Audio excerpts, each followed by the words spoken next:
नमस्कार। जनमानस विवेचना के YouTube चैनल पर आपका स्वागत है। मैं हूं अमलेंदु भूषण खां।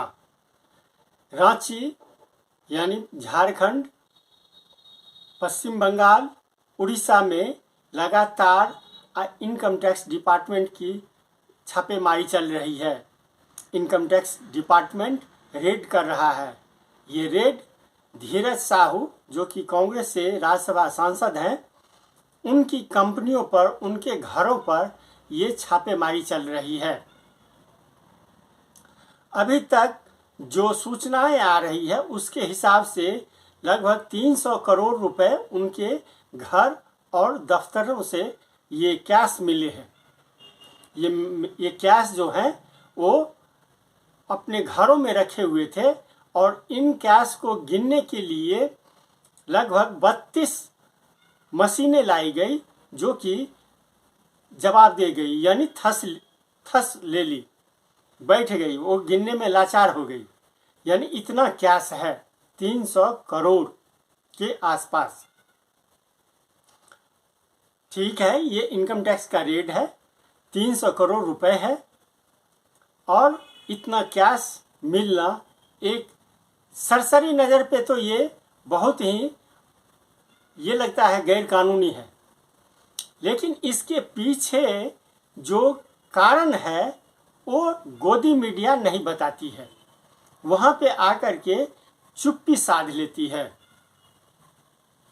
सबसे पहले ये जानिए, अभी तक इनकम टैक्स डिपार्टमेंट के अधिकारियों का कोई भी ऑफिशियल वर्जन नहीं आया।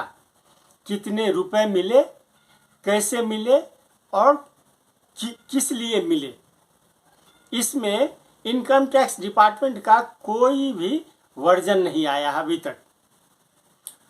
तो चुप्पी साधे हुए क्यों है? हाँ, प्रधानमंत्री नरेंद्र मोदी ने जरूर एक ट्वीट किया, एक्स पे जाकर के उन्होंने एक संदेश लिखा जो भ्रष्टाचारियों के खिलाफ वो ऐसे ही काम करते रहेंगे। ये नमूना है एक भ्रष्टाचारियों के खिलाफ, इतना कैश। लेकिन आप ये जानिए, धीरज साहू बहुत पुराने व्यापारी हैं। उनका व्यापार, उनके पूरा खानदान आज से नहीं, बहुत पहले से, 100 साल के आसपास से उनका खानदान जो है व्यापार में जुटे हुए हैं। तो एक व्यापारी के यहाँ इतने रुपए का मिलना कोई अचंभे की बात तो है नहीं। हाँ, इनकम टैक्स नियमानुसार इंडिविजुअल व्यक्ति जो है वो 2 लाख तक अपने घर में कैश रख सकते हैं। लेकिन कंपनी के मालिक, कंपनी चलाने वाले अपने कंपनी के अंदर में या घर में कितना कैश रखेंगे, ये तो एक नियम भी कहता होगा। जो इतने कैश रखे जा सकते हैं, दिए जा सकते हैं। उनकी कंपनियां जो है काफ़ी है, उड़ीसा में है, झारखंड में है, पश्चिम बंगाल में है। तो इतने कैश का मिलना ये किसी भी रूप में तब तक ये गलत नहीं ठहराया जा सकता जब तक कि रेड कर मारने वाले अधिकारी, छापेमारी करने वाले अधिकारी ये न कह दे जो ये इलीगल है। अभी तक तो इनकम टैक्स डिपार्टमेंट वालों ने इलीगल शब्द ही नहीं बोला है। आखिर ये मनी जो है, ये रुपए जो है, ये व्हाइट मनी है या ब्लैक मनी है, ये इसका खुलासा इनकम टैक्स डिपार्टमेंट को करना होगा। तब ही ये पता चलेगा जो धीरज साहू गैर कानूनी धंधे में थे, गैर कानूनी रूप से इन रुपए को रखे हुए थे, या फिर वो कानूनी रूप में इन नोटों को रखे हुए हैं। धीरज साहू के यहाँ मिले नोटों के बंडलों या अंबार पर राजनीतिक प्रतिक्रिया भी शुरू हो गई। केंद्रीय सूचना एवं प्रसारण मंत्री अनुराग ठाकुर ने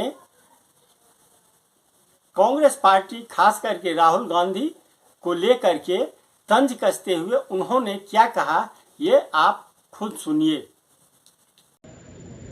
कांग्रेस के सांसद पर जो छापे पड़े, अगर आप देखिए उनके और उनके नज़दीकियों के पास 220 करोड़ से ज़्यादा का धन, नोटों की गड्डियाँ 9 अलमारियों से लेकर कई कमरों तक भरी पड़ी मिली है। मशीनें हाफ गई, मशीनें गर्म हो गई।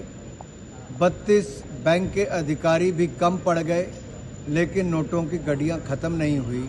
ये कांग्रेस के एक भ्रष्ट एमपी से इतना पैसा मिला। और कांग्रेस तो भ्रष्टाचार की जननी है। नेहरू जी के समय से लेकर राजीव जी, इंदिरा जी और फिर सोनिया जी और राहुल जी तक कांग्रेस के भ्रष्टाचार की चर्चा देश और दुनिया में। अगस्ता वेस्टलैंड से लेकर एजेएल तक ये इनके भ्रष्टाचार के मामले, बोफोर्स से लेकर जीप घोटाले तक ये नेहरू गांधी परिवार और कांग्रेस पार्टी के भ्रष्टाचार के चर्चे लगातार बाहर आते हैं। और अब इनके सांसद साहू के यहाँ से 220 करोड़ से ज़्यादा पैसा उनके सहयोगियों से मिलना, ये अपने आप में दिखाता है कि काले धन के खिलाफ। और जब नोटबंदी की थी तो कांग्रेस क्यों तड़पती थी, क्योंकि ये पैसा केवल उनका सांसद तक नहीं, ये जाता तो कहीं और है। और इसलिए शायद राहुल गांधी जी और सोनिया गांधी जी की चुप्पी टूटती नहीं, और इसीलिए शायद ये सभी बाकी दल इकट्ठे हुए हैं। क्योंकि देखिए दल में है कौन कौन। एक और घोटालों की जननी, भ्रष्टाचार की जननी कांग्रेस पार्टी है, जो जीप घोटाले से लेकर अगस्ता वेस्टलैंड और एजेएल घोटाले तक है। दूसरी ओर लालू प्रसाद यादव, जिन्होंने भैंसों का चारा तक नहीं छोड़ा, तो दूसरी ओर भूपेश बघेल जी, जिन्होंने गोठान घोटाले में गौ मां को नहीं छोड़ा। तीसरे अखिलेश यादव जी के यहाँ पर जब जैन बंधुओं पर सैकड़ों करोड़ रुपए पकड़े गए, तो दूसरी ओर ममता बनर्जी जी के कई मंत्री जेल में हैं, कई सांसद जेल में हैं, अरबों रुपए उनके यहाँ से नकदी पकड़ी गई है। तो बचे श्रीमान अरविंद केजरीवाल, जो बहुत भ्रष्टाचार विरोधी नारे लगाते थे, सत्ता में आए थे, आज उनके एक नहीं कई मंत्री जेल में हैं। जेल में ज़्यादा है, बाहर कम है। तो श्रीमान अरविंद केजरीवाल जी भी आजकल भ्रष्टाचार पर नहीं बोलते। क्या सांप सूंघ गया, क्यों होंठ सिल गए, क्यों ये इंडी अलायंस के जो सहयोगी दल है कांग्रेस के, ये भ्रष्टाचार के खिलाफ क्यों नहीं बोल रहे, क्यों स्वागत नहीं कर रहे, ये ईडी का, सीबीआई का विरोध क्यों कर रहे हैं, ये नोटबंदी का विरोध क्यों कर रहे हैं। साफ दिखता है चोर चोर मुसेरे भाई हैं।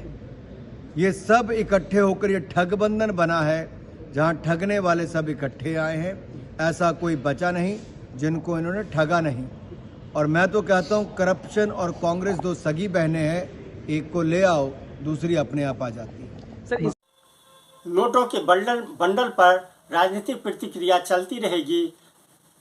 पक्ष और विपक्ष दोनों आमने सामने आएंगे, तब जाकर के इसका खुलासा होगा।